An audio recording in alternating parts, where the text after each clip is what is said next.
खुशामदीद, अस्सलाम वालेकुम। उम्मीद है आप खैरियत से होंगे। आज की वीडियो आपके लिए काफ़ी दिलचस्प होने वाली है क्योंकि मैं आपके लिए लाई हूँ इस वीडियो में उर्दू के हवाले से दिलचस्प और अहम मालूमात। मैं आपको ये मालूमात दूंगी। मैं थोड़ा डाटा कलेक्ट कर रही थी, दिलचस्प मालूमात शायरों के बारे में, उर्दू शायरों के बारे में, अदीबों के बारे में, ताकि आप भी जान सकें।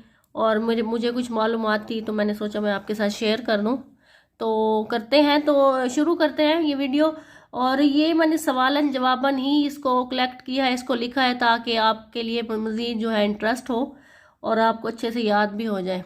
पहला है, शकीब जलाली एक शायर थे, उनकी मौत किस तरह हुई थी?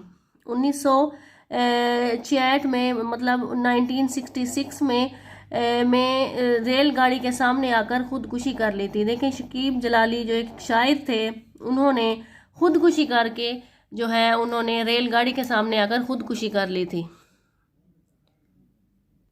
है ना दिलचस्प मालूमात।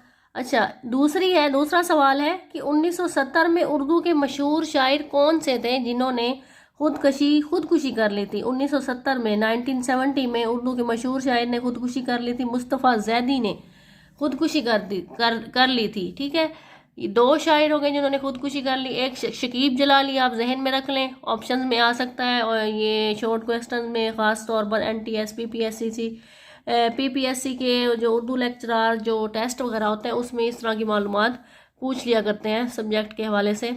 अच्छा, तीसरा है कि वो कौन से शायर थे जिनकी मौत घोड़े की दुलत्ती से हुई?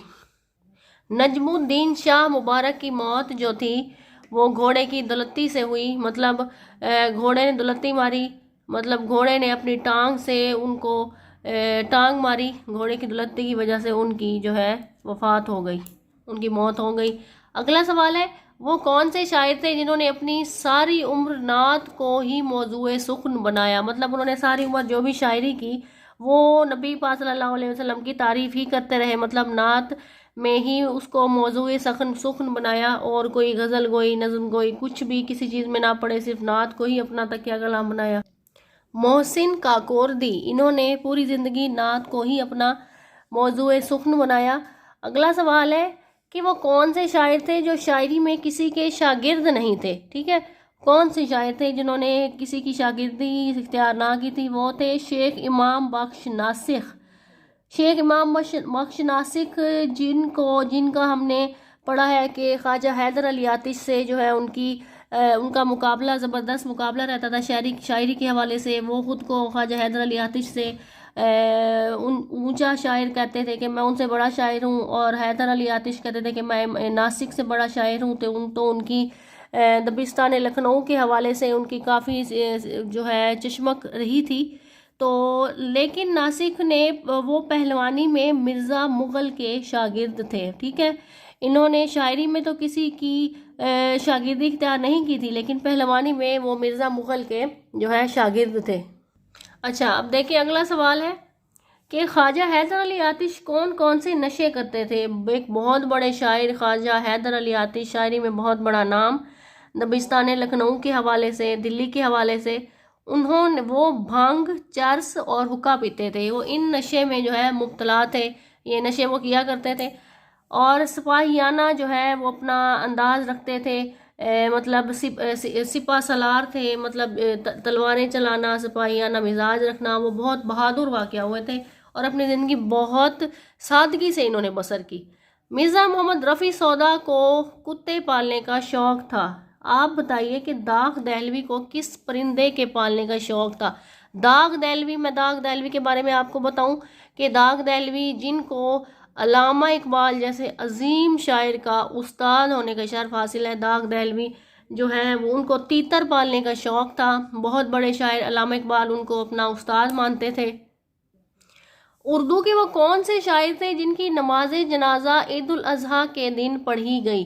दाग दहलवी की, जो कि जिनको अल्लामा इकबाल के उस्ताद होने का जो है शर्फ हासिल है, उनकी वफ़ात जो है वो ईद उल अजहा के दिन पढ़ी गई। किस कदर बड़ा दिन था, और उस दिन इस अजीम शायर की जो है वफ़ात हुई और ईद उल अजहा के दिन ही उनकी नमाज जनाजा पढ़ी गई। देखें कितनी दिलचस्प मालूमात है जिनका आपको इल्म ही नहीं होगा। अगला सवाल है, अगली मालूमात है कि उर्दू के किस शायर का जद्दा, जद्दा सऊदी अरब का दारुल हुकूमत जद्दा सऊदी अरब में दौरान मुशायरा उनका इंतकाल हुआ। माहिरुल कादरी का मशहूर नात गो शायर, उनका मुशायरे के दौरान उनका इंतकाल हो गया था। उर्दू के कौन से शायर और शायरा मरने के बाद उन्होंने वसीयत की थी कि अपनी लाशों को जलाने की वसीयत की थी। उन्होंने वसीयत की थी कि हमारे मरने के बाद हमारी लाशों को जो है जला दिया जाए। नून मीम राशिद, ठीक है, नून मीम राशिद ये मर्द हैं, ठीक है, और असमत चुगताई ये औरत हैं, नावल निगार है, ठीक है। ये असमत चुगताई ने भी वसीयत की थी कि मरने के बाद जो है मेरी जो है लाश है इसको जला दिया जाए। मुसलमान होने के बावजूद इनकी ये आखिरी ये वसीयतें थी कि हमारी लाश को जला दिया जाए। इब्ने इंशाह का इंतकाल लंदन में हुआ। आप बताइए कि बहादुर शाह जफ़र कहाँ दफन है। इब्ने इंशाह मैं आपको बताती चलूँ कि मशहूर मज़ाह निगार, उर्दू अदब के मशहूर मज़ाह निगार, अजीम शायर, उनका इंतकाल लंदन में हुआ था, ठीक है। दो मालूमात एक सवाल में। और आप बताइए कि बहादुर शाह जफ़र कहाँ दफन हुए। बहादुर शाह जफ़र जो कि आखिरी मुग़ल बादशाह थे, बहादुर शाह जफ़र जो एक अजीम शायर थे, वो रंगून बर्मा में दफन है, ठीक है।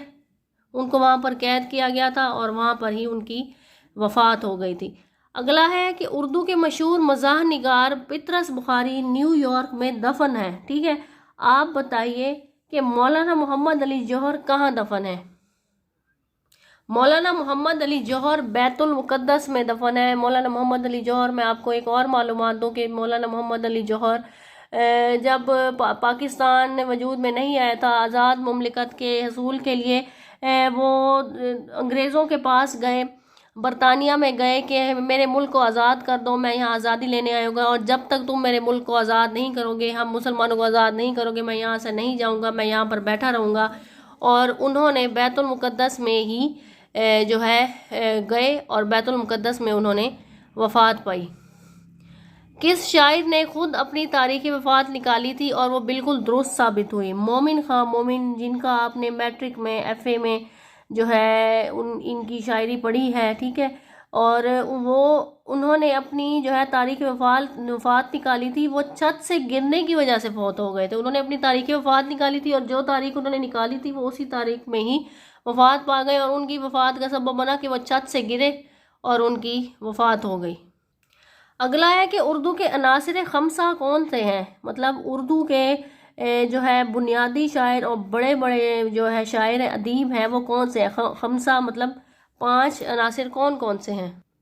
पहले हैं मौलाना मोहम्मद हुसैन आज़ाद, ठीक है, मौलाना मोहम्मद अल्ताफ़ हुसैन अली नसर निगार शायर, सर सैयद अहमद खान बेहतरीन नसर निगार, मजहबी मुसल्ले, सियासी समाजी इनकलाबी शख्सियत, मौलाना शिबली नुमानी सीरतुन्नबी लिखने वाले जो है ये मुसन्निफ़ हैं बहुत बड़े, इन्होंने सीरतुन्नबी पे बहुत अच्छा काम किया। डिप्टी नज़ीर अहमद उर्दू के जो है उर्दू के सिलसिले में नावल निगारी के सिलसिले में बहुत बड़ा नाम डिप्टी नज़ीर अहमद का, पहले नावल निगार, ठीक है।